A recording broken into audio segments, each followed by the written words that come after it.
Today we are going to discuss the free particle solution of the Dirac equation.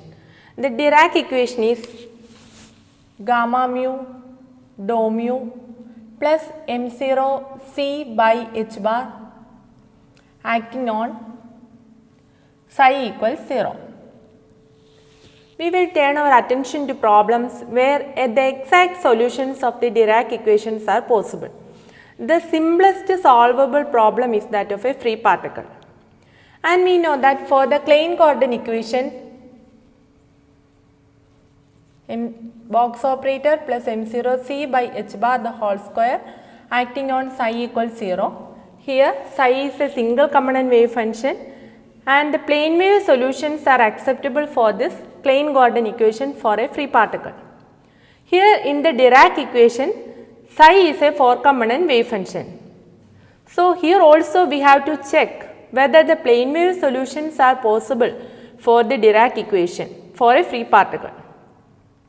So we will demonstrate it by showing that each component of the wave function psi satisfies the Kg equation.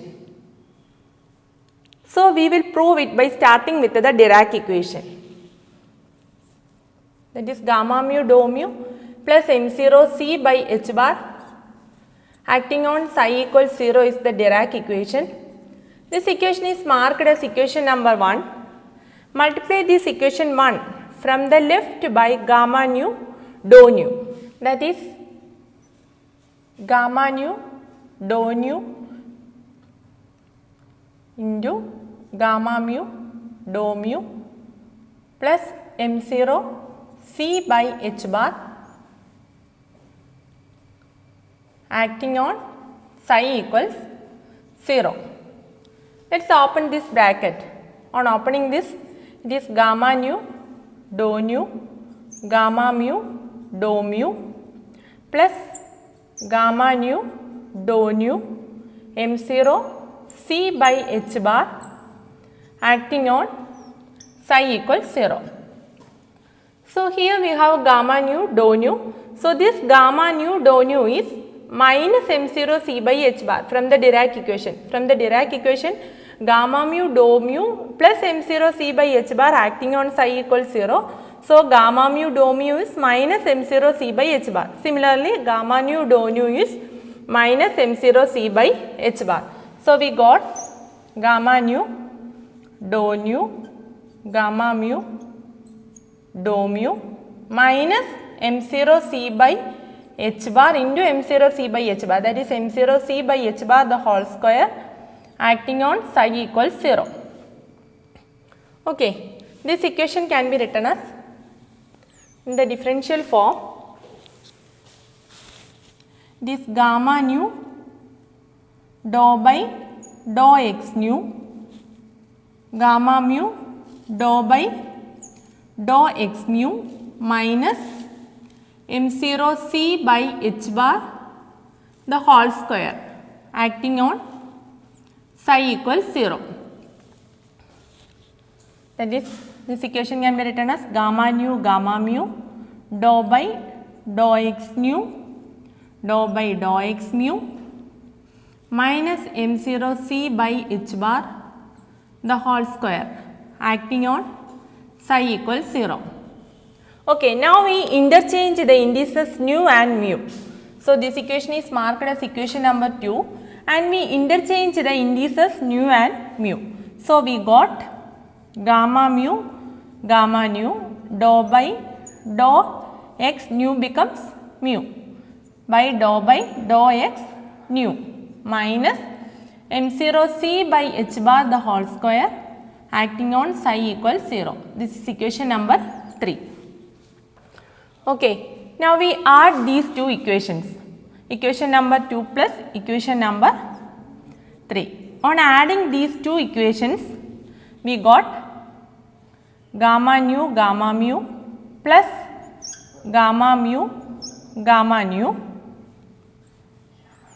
Order of the differential is not important here. That is, since dou by dou x nu dou by dou x mu is same as dou by dou x mu dou by dou x nu. So it can be written as dou by dou x mu dou by dou x mu. Okay, minus 2 m0 c by h bar the whole square acting on psi equals 0. This gamma mu plus gamma mu. This is the anti-commutation relation between the Dirac matrices. Okay, anti-commutation relation is gamma nu plus gamma mu is 2 delta mu nu, where delta mu nu is the Kronecker delta. So we can write it as 2 delta mu nu dou by dou x mu dou by dou x nu minus 2 m0 2 times m0 c by h bar the whole square acting on psi equals 0. Okay, this Kronecker delta exists only when mu equals nu. Delta mu nu equals 1 if mu equals nu. Okay, otherwise it is equals 0. So we take the condition mu equals nu only, or mu equals nu condition only the value exists. So we can write it as 2 dou by dou x mu dou by dou x mu minus 2 times m0 c by h bar the whole square acting on psi equals 0. So this 2 and 2 cancel, and this is the box operator, that is box operator minus m0 c by h bar the whole square acting on psi equals 0. This is the Kg equation we obtained. So we start with the Dirac equation. Dirac equation is a first order equation. Our aim is to obtain a second order differential equation, since our aim is to show that whether the plane wave solutions are acceptable for the Dirac equation. In order to show whether the plane wave solutions are acceptable for the Dirac equation for a free particle, we have for the Kg equation free particle solutions are acceptable. So we have to show whether each component of the wave function psi satisfies the Dirac equation, satisfies the Kg equation. So we convert this Dirac equation into the form of the Kg equation. Dirac equation is a first order equation. In order to obtain the Kg equation, we have to convert this Dirac equation into the form of the Kg equation. So this first order equation is converted to the second order equation, and from this it is clear that psi satisfies the Kg equation. Here psi is a single component wave function. So each component of the wave function psi satisfies the Kg equation. Here in the Dirac equation, psi is a 4 component wave function. Since psi is a 4 component wave function, Dirac equation admits free particle solution of the form psi. Free particle solution is e raised to I into px minus et by h bar. Here psi is a 4 component wave function, so we include u of p, where u of p is the 4 component spinner, and this 4 component spinner is independent of x and t. So psi is actually a 4 component wave function, psi a, psi b. Psi a is a 2 component wave function, and psi b is also a 2 component wave function. Psi a is written as phi of r plus phi of l, and psi b is written as phi of r minus phi of l. So our aim is to obtain the solution of a free particle at rest. For a free particle at rest, p equals 0. That is, the spatial part becomes 0. So in the Dirac equation, gamma mu dou mu plus m0 c by h bar acting on psi equals 0. This is the Dirac equation. Okay. In this, it can be written as gamma k dou k plus gamma 4 dou 4. That is, this equation can be written as gamma k dou k plus gamma 4 dou 4 plus m0 c by h bar acting on psi equals 0. This is the spatial part. So for p equals 0, this part vanishes. So the remaining part is gamma 4 dou 4. Gamma 4 dou 4 is gamma 4 dou by dou x 4 plus m0c by h bar acting on psi equals 0. Okay. Gamma 4 is I 0, 0 minus I dou by dou of ICT plus m0c by h bar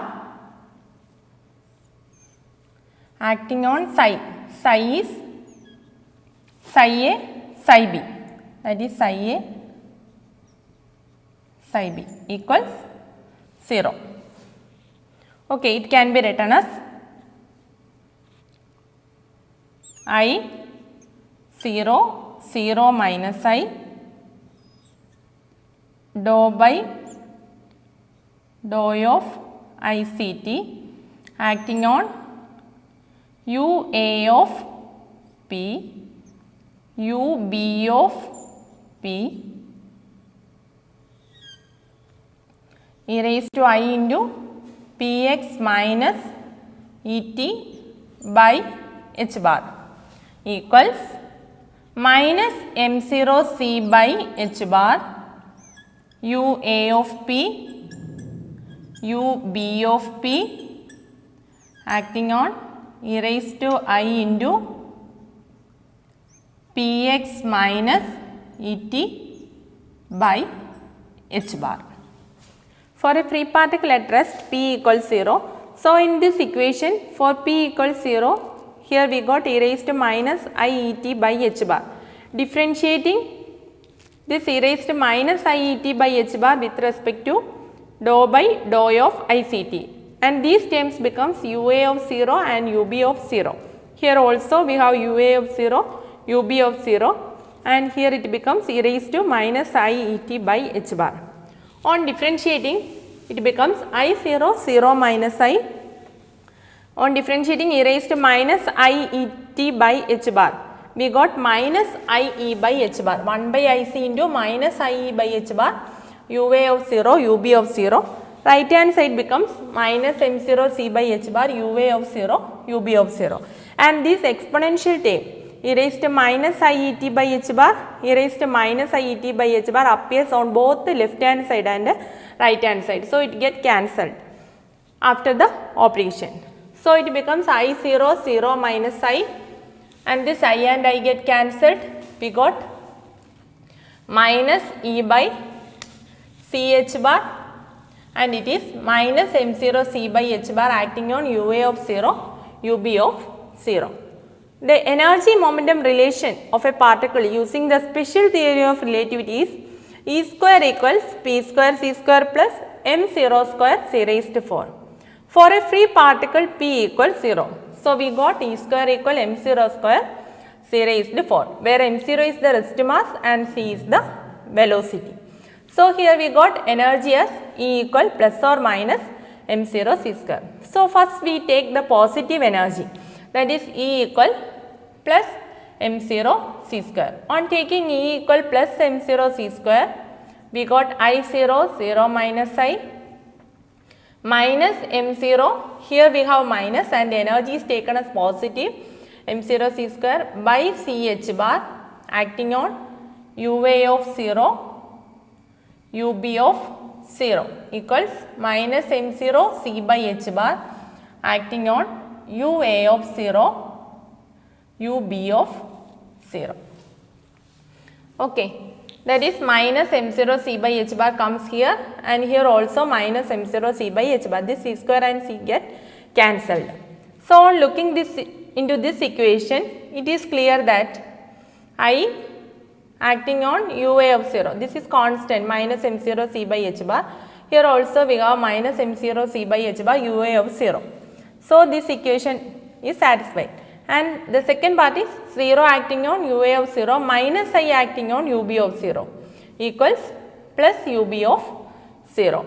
So, this equation, this matrix equation is satisfied only when the lower two component spinner vanishes, that is UB of 0 must vanish if the upper two component spinner UA of 0 exists, or for the positive energy solution This equation is satisfied only when the lower two component spinner vanishes.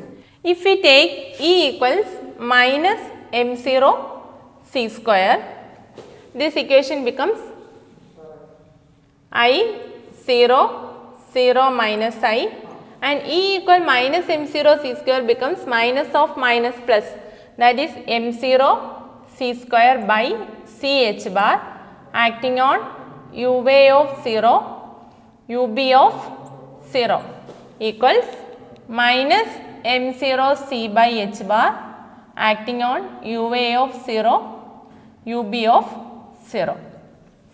Okay, now look into this matrix equation. Here we have m0 c by h bar, here the constant is minus m0 c by h bar. So, when I acts on ua of 0, 0 into ub of 0, we got m0 c by h bar, this is minus m0 c by h bar ua of 0, and 0 ua of 0 minus I ub of 0, m0 c by h bar equal minus m0 c by h bar ub of 0.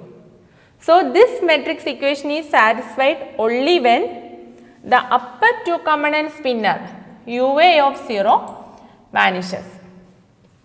Okay, that is for the positive energy solution E equal plus m0 c square, only the upper two component spinner exists, and for the negative energy solution E equal minus m0 c square, only the lower two component spinner exists.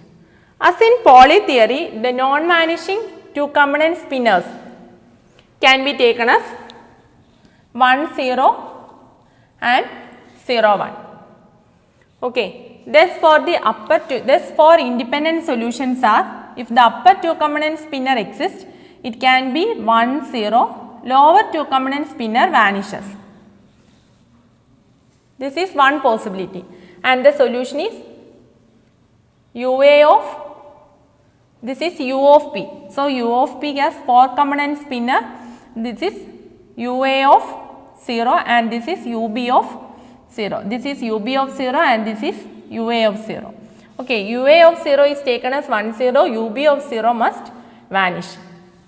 So, we have e raised to minus I et by h bar, here E is taken as mc square, that is e raised to minus I m0 c square t by h bar. Okay. Next solution is, the upper two component spinner can be taken as 1 0 or 0 1. So, the next solution is 0 1, lower two component spinner vanishes, the energy is positive, that is e raised to minus I m0 c square t by h bar. Now, we take the possibility of negative energy. For the negative energy, the upper two component spinner vanishes. So, 0 0, the lower two component spinner exists, it can be 1 0 or 0 1. If it is 1 0, here we have e raised to minus I et by h bar. Since E is negative, it is minus m0 c square, that is minus of minus plus, it is to I m0 c square t by h bar. And fourth solution is 0 0 0 1 e raised to I m0 c square t by h bar. Okay. If we interpret I h bar dou by dou t as the Hamiltonian operator, these are the solutions, that is these are the wave functions. If we interpret I h bar dou by dou t as the Hamiltonian operator, when I h bar dou by dou t acting on first solution, what we got? I h bar dou by dou t acting on the first solution, let it be first solution be u1 of 0. When it acts on u1 of 0, we got 1 0 0 0 acting on differentiating, what we got? I h bar minus I m0 c square e raised to minus I m0 c square t by h bar, that is my I square is minus 1, minus of minus plus, we got this m0 c square, we got m0 c square as the eigenvalue. That is for this first solution and the second solution, we got the eigenvalue as m0, energy eigenvalue as m0 c square, and these are the eigenfunctions of the Hamiltonian operator. And for the third and fourth solution, In the similar way, if we act IH bar dou by dou T on these solutions, we got minus m0 c square as the energy eigenvalue. So, these are the eigenfunctions of the Hamiltonian operator IH bar dou by dou T. First two have the eigenvalues plus m0 c square and the last two with eigenvalues minus m0 c square. Now, we define capital sigma 3 using the Pauli's matrices sigma 3 0 0 sigma 3. Okay. Here capital sigma 3 is a 4 by 4 matrix. It is made up of the Pauli's matrices sigma 3. And for sigma 3 we know sigma 3 is 1 0 0 minus 1. The eigenvalues of sigma 3 are lambda equal plus or minus 1. You know how to find out the eigenvalues. Okay, determinant of sigma 3 minus lambda equals 0. So, we got the eigenvalues lambda equal plus or minus 1. For lambda equal plus 1 corresponds to the eigenstate 1 0 and lambda equal minus 1 corresponds to the eigenstate 0 1. Okay. So, this corresponds to 1 0 corresponds to the eigenstate plus 1 or spin up state. Here also we have 1 0. So, these two solutions corresponds to first and third solution correspond to spin up state and second and fourth solution corresponds to spin down state. Thus, for each sign of energy there are two independent solutions corresponding to two spin state as described by the Dirac equation. That is we expected from the spin half nature of the particle. Thank you.